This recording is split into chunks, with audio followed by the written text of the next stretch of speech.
Today we are going to debate, should America apologize to Afghanistan? They never looked at us as friends or liberators. They looked at us as invaders and conquerors, like the British. If they continue, if they decide they're going to harbor terrorists again, we will be right back there for sure. Mike is a war vet who believes we should not apologize. And Scott is also a war vet who believes we should apologize. There is only one winner in this debate, and it will be decided at the end. Let's go.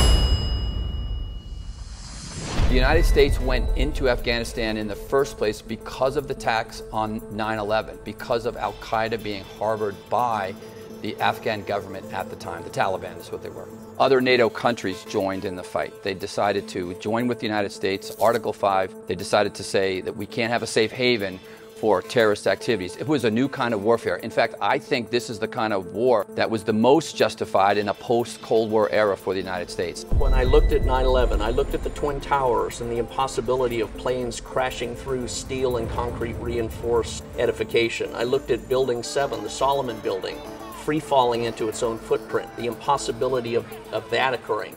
I drove by the Pentagon the next day and there was no plane parts on the lawn. So these physical scientific anomalies made the 9/11 event physically, scientifically impossible. And then based on that impossibility, I looked at, well, what are the other players? What was the influence operation that was going on? And that was to create an opportunity for the US military to engage in a conquest throughout the Middle East and redo the civilization according to the Project for a New American Century, was to make America an empire.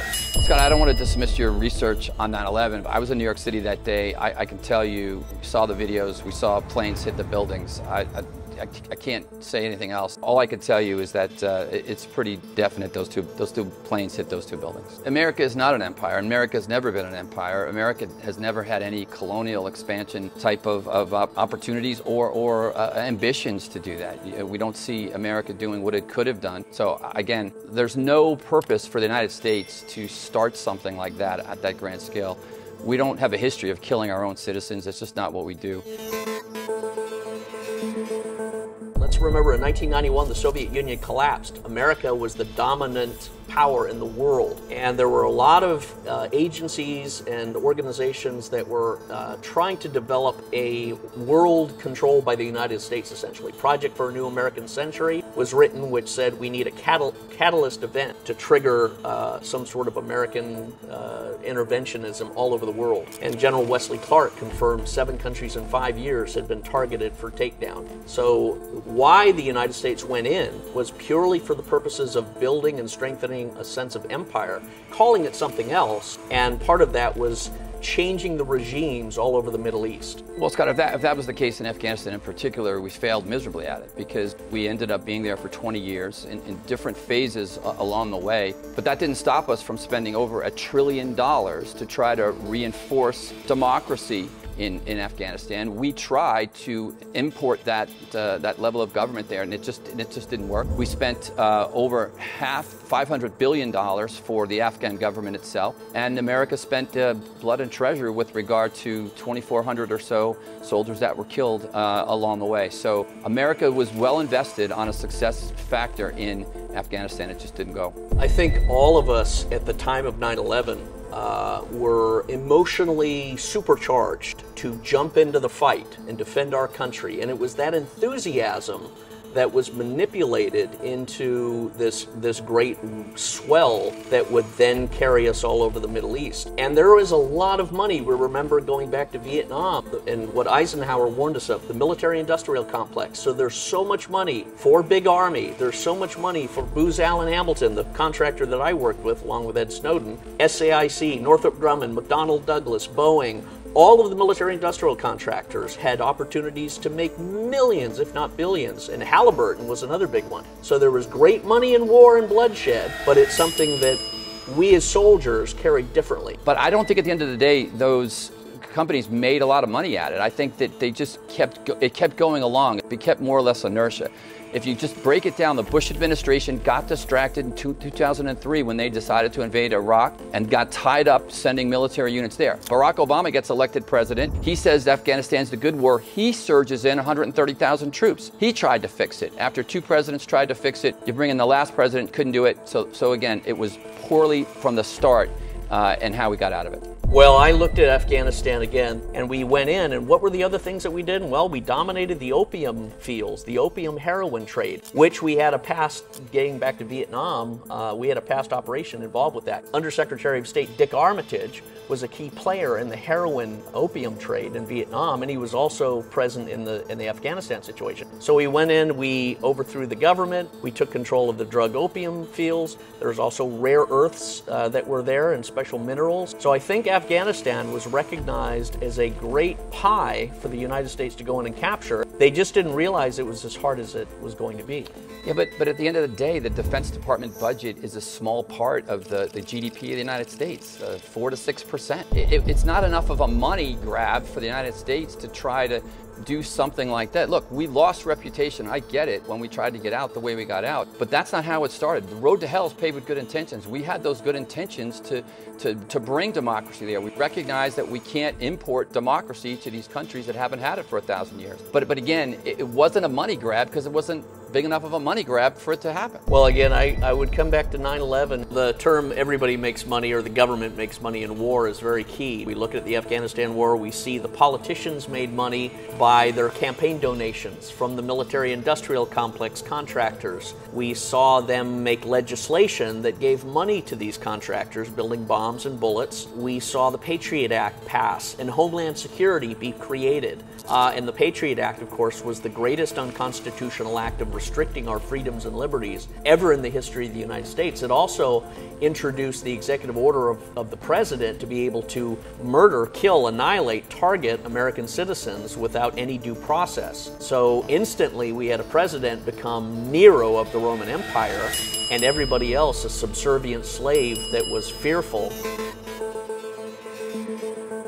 So America stopped combat operations in 2014 in Afghanistan and went to a counter-terrorist mission where we then were going to take responsibility to hunt down terrorists within that country that were still safe harboring in places like the Helmand province and those legs. And from that point on, for six years then, we tried to provide the security so the Afghan government to succeed. They didn't succeed. The 300,000 Afghan military that we trained collapses in 48 hours. Again, haven't seen that in history. But there's nothing we could have done to prevent that. Again, that doesn't mean we should apologize. America suffered a tremendous debt to that country to give it a shot. Well, one of the things that we look at is the impact of the United States on Afghanistan. So we go in and Act 1, we destroy the government, we destroy the buildings and their weapons, and we put in our troops. Act 2, we take control of the poppy fields for heroin production, we take control of rare earths. Act 3, we start to give the mirage of creating democracy and girls going to school and all these other things without calculating the spiritual, religious, psychological elements of the people in country. And they never looked at us as friends or liberators. They looked at us as invaders and conquerors, like the British. So they had a hostility against us. I don't disagree with certain things that you said there, but the bottom line is that was unknowable back in 2001 when we went in justifiably to defend the United States. It did not turn out the way we wanted it to turn out. I would say George Bush, if he was here, President Bush would say this did not turn out the way he wanted to turn out, and he should have focused more on it and not tried to do Iraq at the same time. Right now, America will do what it can to try to bring the Afghanistan and the people into the 21st century. And we'll continue to provide that government support if we can, if they choose to. If they continue, if they decide they're going to harbor terrorists again, we will be right back there for sure. I look at an apology and I craft it as a specific instrument to influence, change, and persuade. And you're dealing, first of all, with a culture, a patient, a personality that has a different worldview altogether. There's tribalism, there's spiritual differences, there's a sense of vendetta, blood feud. So when we incorporate that, an apology, well crafted, is more of a diplomatic statement of a hero coming saying, There was wrong done, there were injuries done, but we are here to help and we are here to heal. Where there is wrong, we will admit our wrong. Where there is right, we want you to join us in building a relationship together. So an apology creates the opportunity for a relationship. So I think that idea exists in the Judeo-Christian heritage of our country. I don't think that exists with countries, to your point, that are ruled by 7th century techniques. The bottom line is the Taliban assumed power for one reason. They had more power. They took over the military. The Taliban understand one thing: power. And for us to apologize to them, which is not the same people that were in power back at the time, would make us look weaker, and they would want other things. They would hold us hostages. They need to understand we're not happy about what happened, but we gave it a try, and we're going to continue. And we'll be back. If they decide to bump up against our allies or America again, we'll be back. I guarantee it. And if we have to be back with the military, we'll be there. Thank you so much for a very interesting debate. Before we get into audience voting, the deciding moment, let's get into closing statements. Mike? America should not apologize for what happened in Afghanistan. America was attacked by an enemy that was safe harbored by the government at that time. America had to go to war to defend itself, and in a manner that involved other countries as well. 20 years after the fact, it's hindsight to say that things could have gone differently, but they didn't. America will continue to pursue liberty and pursue justice and likely help Afghanistan, and I don't think that's over. But for right now, an apology will do no good. We need to just move forward. I would say an apology is in our best interests long term because we are trying to secure peace for our children and grandchildren. My position has been based upon the 9/11 events have been proven to be fraudulently, scientifically impossible, and indeed deceitful. This is a grand deception used to usher in 7 countries in 5 years being conquered, great profits to the military-industrial complex, and when we went into Afghanistan, we built a house of cards and then we left, abruptly causing it to fall apart. And an apology is not, "I'm sorry."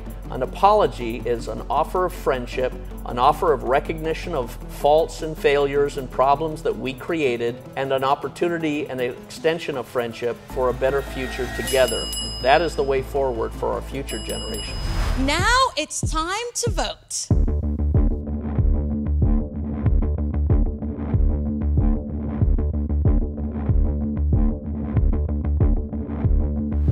Okay guys, so before we got into the debate, we got the audience to vote. 66% with Mike and 34% with Scott. Then we got the audience to vote again. The winner is...